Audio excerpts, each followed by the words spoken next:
You want to talk about the business model in the future? So you have basically this YouTube business. Yep. And that goal is essentially just maximize growth. Yeah, just make content people want and get as many views as possible. And then, as J-Cal said, build distribution and direct it at these old legacy companies. Are there things, but you said you wanted to do things that were just like, it seemed less offline, right? So I'm sure you looked at online things. Yeah, I mean, right now, it's just like, the reason we started with chocolate is obviously like, in the last 50 years, there hasn't been any like major chocolate company that has spawned up, like Hershey's, Lindt, Mars, Farro, they're all like 100 years old. And so it's kind of just a sleepy space where they don't really innovate and it's kind of boring and no one really cares. And so obviously eventually we'll do online because it's much easier to get people to download an app to buy a physical product, but it's just kind of perfect because the shelf space never changed and people want something new. And so, it was easy to take over, How big is that? How big is that business for you, can you say? Well, this is our second year. We'll do a couple $100 million. Wow. Okay, wait, so we just guessed about the math here. You said 1 billion views a month at $5 CPM, so it's 5 million a month for the video, so 60 million a year. And the chocolate bars will do 200? I mean, we're not really public about it, but it'll do a lot of revenue. I figured it out. They'll do something, more than a penny. What do you think about the success of Prime? How do you look at that? Is that they're killing it. I mean, that's a great case study. It's just, because I heard you never, like 2 years ago, $2 billion revenue, right? Yeah, I don't know about that, but or at least I can't say publicly. But I can say, like, you never would have thought, like, tens of millions of kids, or at least millions of kids, would be so enthusiastic about a sports drink. You know what I mean? It's crazy the kind of demand they've created. Like, kids literally collect Prime bottles, and then TikToks go viral showing off their collection of drink bottles that are like $3 or whatever. Raise your hand if you got kids that do that.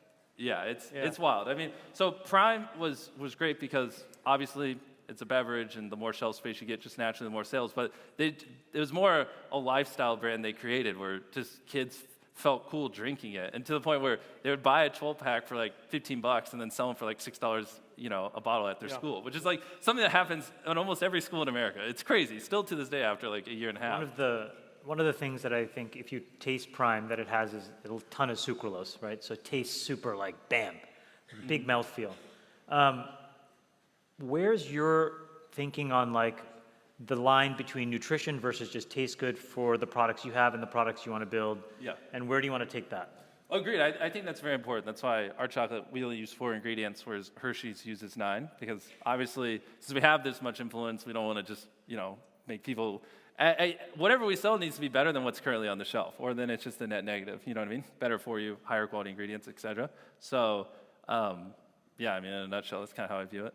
And so what are these other areas and that just make maybe obvious sense if you could snap your fingers and just... Yeah, well, I think the simplest thing, the more I've studied chocolate and see it, we started with, funny enough, we started selling dark chocolate, which 65% of kids in America don't even like. So that was kind of dumb, but I didn't know any better. So, the simplest thing is do milk chocolate, which is what we're getting into, and, then just going down and maximizing chocolate, like doing Reese's cups and that kind of stuff. So past chocolate, I haven't really thought about it, because that's basically all I'm thinking about for next year. Okay. Do you think the candy business can be $1 billion revenue business? Oh, yeah, of course. Yeah. Look at Hershey's. What are they doing? $12 billion a year. Mars, tens of billions. In America alone, I think people spend $25 billion a year on chocolate. And there's no one in those companies building a Mr. Beast competitor. From a brand, there's no one in those companies that build the companies. They're like 100 years old. Yeah. So.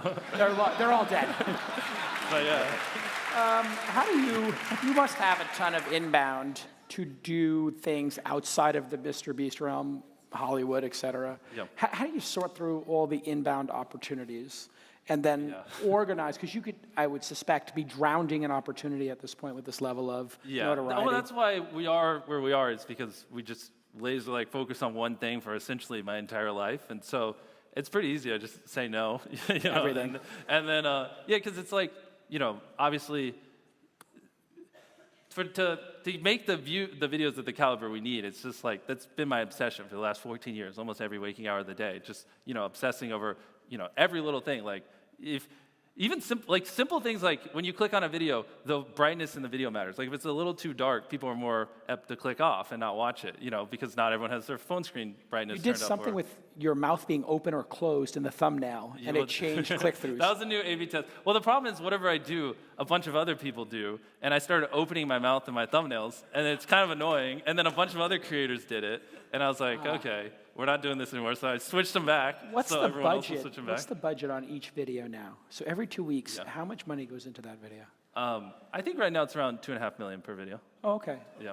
That's like making an independent film every 2 weeks. Yeah, but I mean, I don't think it's that crazy though, because they're getting like 100 million views in 7 days. So if anything, any other like medium outside of social media that got that kind of viewership, their budget would be like 50x. You know what I mean? Absolutely. Yeah.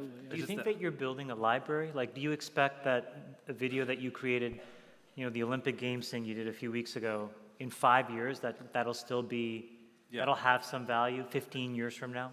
Well, 15, I don't know, but 5, yes. Usually, whenever we upload a piece of content, we'll get a couple million views a month for, as of right now, forever. But obviously, eventually, it'll probably die off. But they're usually pretty evergreen because right now, because we have the model where we're making money outside of YouTube so I can spend more, it's like you have this video that's $2.5 million budget or like another video that's $2,500 budget. And so right now, usually people end up just clicking on the cooler stuff. And then how do you think about just the axis of going outside the United States? So different languages, different countries. How do you deal with that? Well, that's the best part. So, I mean, as you know, we hired voice actors to dub our videos in every language. And I assume a lot of you guys here are content creators. And the crazy part is only 10% of the world speaks English. So if your content's only in English, it's pretty hard to obviously reach most of the world. Even subtitles, most people don't prefer it. So if you dub your videos, hire voice actors or whatever, your viewership will skyrocket. And so right now, over half the people that watch my videos don't even speak English, which is pretty crazy. Tell me about the relationship with YouTube and how that's evolved over the years, because I don't know they anticipated that, the footprint of the top creators on YouTube would get so large. Yeah. Are they deeply involved in communicating with you, or are they just like, hey, we're a platform, post a video if you like it? It's that, yeah. That's extraordinary to me. Yeah. I mean, I kind of like it because then no one can say there's favoritism or they're helping us in any way. But agreed, like even when I was coming up, like, people were getting 10 million views a video, and that was like mind-blowing. And their life cycle would be like a year and they'd fall off. So it's kind of crazy. I don't really know how we ended up getting this big. Was there ever a thought to tell them I need to make, a higher minimum per RPM, and I'd like to cut a deal with you to hit these numbers and be treated differently? They'd be like, well, then everyone's going to want that. Because if they do it with me, then they would open the floodgates. They would just tell me, spend less money. So, got it. Yeah. Interesting. Because no one's forcing me to spend this much money. It's kind of the problem. Technically, most people don't spend hardly any money. I mean, but there was a moment in time where Microsoft started stealing away some YouTubers and folks for their Twitch competitor. Did you get those kind of offers, and then how did you evaluate them? Well, the problem is, like I said at the start, YouTube's where all the viewers are. So it's like, sure, you can get a little bit of money, but ultimately the real game is if you can get 1 billion views a month for 10 years, then the amount of brands we could build is, insane. Yeah.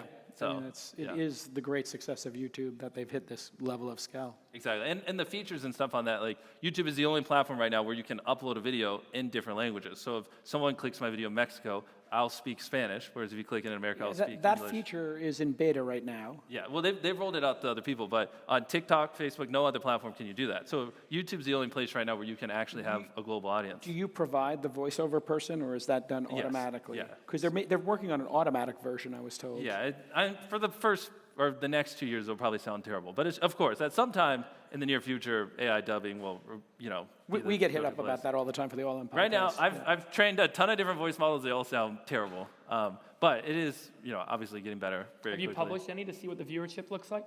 Yeah, AI me versus like real voice actors. Yeah. We have, and it's usually like, so if it's a 1 minute video and the retention with normal voice actors 45 seconds, it'll be like 42. But it'll also be a lot of comments like, why does he sound slightly off? So the retention isn't as bad as you would think, but it's still like, You can tell the quality score's lower. yeah, exactly. Like if the thing is, like, when you're using dubs, you're already at a disadvantage because they can choose to watch someone in their native language or watch you with a guy speaking over your lips. And so if it's not as good as, like, you're already down here a little bit worse, and then if you use AI dubbing, it's even worse. Like, so I think video games are 6 times the revenue for movies today. Have you thought about video games? I've got to assume folks have approached you, and how do you think about the video game industry? Because you have a lot of audience overlap, I got to imagine. Yeah.